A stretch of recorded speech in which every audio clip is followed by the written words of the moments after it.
Hey everyone, welcome to today's Explainer. We're embarking on a pretty incredible journey through the grand arc of ancient India. We're going to trace exactly how early human societies evolved, from simple copper-using villages all the way into unified empires capable of building magnificent, monumental stone structures that literally still stand today. Let's dive right in. Here is our roadmap for today. First, the Copper Stone Age. Then, life in early villages. Third, the rise of the stupa. Fourth, Sanchi Stupa's architecture. And finally, tales carved in stone. Section 1. The Copper Stone Age, stretching from 2800 BCE to 700 BCE. So what exactly is the Chalcolithic era? Well, break down the word. Chalco means copper, and lithic means stone. It marks that critical transition period when humans first began using metal right alongside their traditional stone tools. Mastering this very first metal, copper, changed absolutely everything for these early rural communities. Take a look at how things were laid out back then. We're talking about non-Harappan, Chalcolithic cultures with names like Ahar, Malwa, and Jorwe. They were completely scattered across western India and the Deccan Plateau. Unlike that massive, highly urbanized Harappan civilization sitting to their northwest, these were just rural, isolated communities. They really lacked large-scale trade or any kind of cohesive, unified structure. But man, did this era spark a technological awakening. Picture this. They're blending these tiny stone tools, microliths, with newly cast copper axes. At the same time, they're crafting these gorgeous black and red or ochre-colored clay vessels, using both their bare hands and the potter's wheel. Now, they hadn't quite figured out the recipe for bronze yet, mixing tin with copper. But their mastery of these raw materials was a huge leap forward. Section 2. Life in early villages. If you were to take a stroll through one of these Chalcolithic settlements, you'd notice the architecture was, well, pretty basic. Everything was built from unbaked mud brick or just plain stone. People lived in simple rectangular homes or even circular pit houses, exactly like the ones archaeologists have uncovered at Anamkaun. But you know what's notably missing here? Burnt baked bricks. They just weren't there yet. And inside those mud walls, survival was incredibly harsh. They hunted and they farmed your basics like wheat, barley, and rice. But here is a wild fact. Even though they domesticated cattle and sheep, there is almost zero evidence that they consumed dairy. Those animals were strictly kept for meat. And it gets a bit grimmer when you look at their burial practices. Adults were frequently buried right under the dirt floor of the house they lived in, and often their ankles were chopped off before burial. It's highly likely this was a superstition to, keep the dead from walking. Now, let's fast forward a bit. The scattered Chalcolithic age wraps up around 700 BCE, and the landscape dramatically transforms. By the 3rd century BCE, Emperor Ashoka actually unifies India under the mighty Mauryan Empire.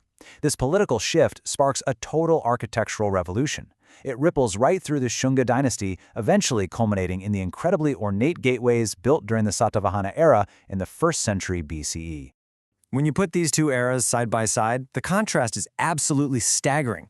In just a few centuries, humanity leaps from scattered, illiterate communities struggling in mud brick homes with high infant mortality to these massive, unified, literate empires.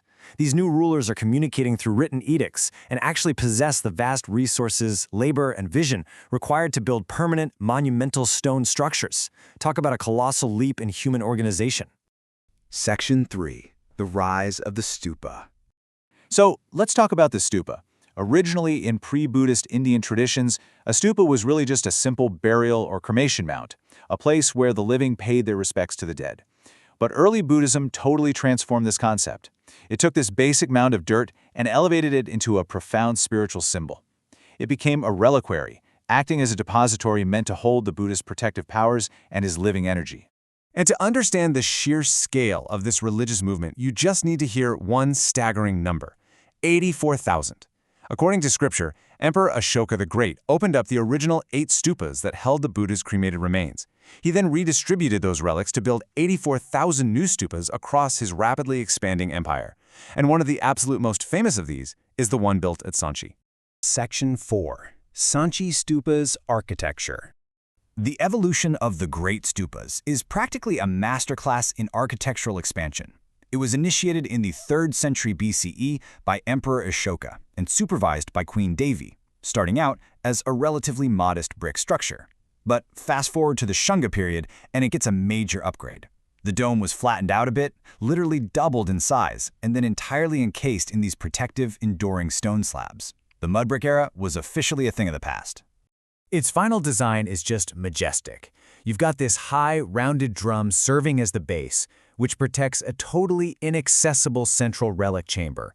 And crowning the whole thing is the Shatra, these 3 superimposed stone umbrellas that symbolize the Buddhist wheel of law, or Dharma. Plus, the entire circular terrace was purposefully designed to guide devotees in a sacred, meditative act of walking around the monument, known as circumambulation. Now, to the devotees walking that circular path, this wasn't just some stone monument. The stupa was actually identified as the very body of Buddha himself. It was a living, breathing presence. In fact, for centuries, pilgrims entering the inner chambers have reported smelling the distinct, sweet scent of sandalwood. It's a powerful sensory detail that really reinforces just how deep that spiritual connection goes. Section 5. Tales carved in stone. Later on in the 1st century BCE, the Satavahana rulers added these incredibly intricate ornamental gateways to the site. But if you look really closely at the carvings, you'll notice something super interesting. You won't find a single human figure of the Buddha anywhere. Early Buddhist art is completely aniconic. So instead of a portrait, his presence is revered symbolically, maybe through a Bodhi tree, a set of footprints, an empty throne, or a wheel. But even though the Buddha isn't shown in human form, his past lives, known as the Jataka tales, are vividly brought to life in the stone. Take the Mahakapi Jataka, for example. In this story, the Bodhisattva is born as a monkey king leading 80,000 monkeys. When a human king of Varanasi attacks the troop over a prized mango tree, the monkey king doesn't fight back. Instead, he heroically stretches his own body all the way across the river Ganga, turning himself into a living bridge to save his troop. It's an absolutely epic tale of selfless sacrifice. You really have to think of these gateways as giant, ancient, public storytelling boards meant to teach morality to the masses. Look at the Sama Jataka. It's the story of a devoted boy named Sama who's out fetching water for his blind parents. A king, hearing the splashing water, mistakes it for a drinking lion and shoots an arrow. When the king realizes his tragic mistake and hears the dying boy's cries, he is so deeply repentant that he vows to serve Sama's blind parents forever. It's an intensely emotional narrative, perfectly crafted to teach the concept of supreme compassion. Finally, over on the North Gateway, you'll find the dramatic Vesantara Jataka. Prince Vesantara is so incredibly generous that he gives away a magical rain-making elephant, which makes his father so angry that he actually exiles him. As the prince leaves, he donates his horses, his chariot, and, in a totally shocking display of ultimate non-attachment, even his own children. But because of this total detachment, the universe ultimately restores everything back to him. This is incredibly deep philosophy, broadcast directly to everyday people through meticulous stone carvings. So look how far we've come today. We've journeyed from scattered villagers scratching out a living with copper axes and burying their dead under mud floors, all the way to grand unified empires erecting massive stone domes designed to broadcast cosmic stories of compassion. So I want to leave you with this thought. From simple mud huts to monumental stone, what does humanity's evolving mastery over physical materials tell us about the ultimate evolution of the human soul? It's definitely something to think about. Thanks so much for exploring this timeline with me on today's Explainer. Keep asking those big questions, and I'll see you next time.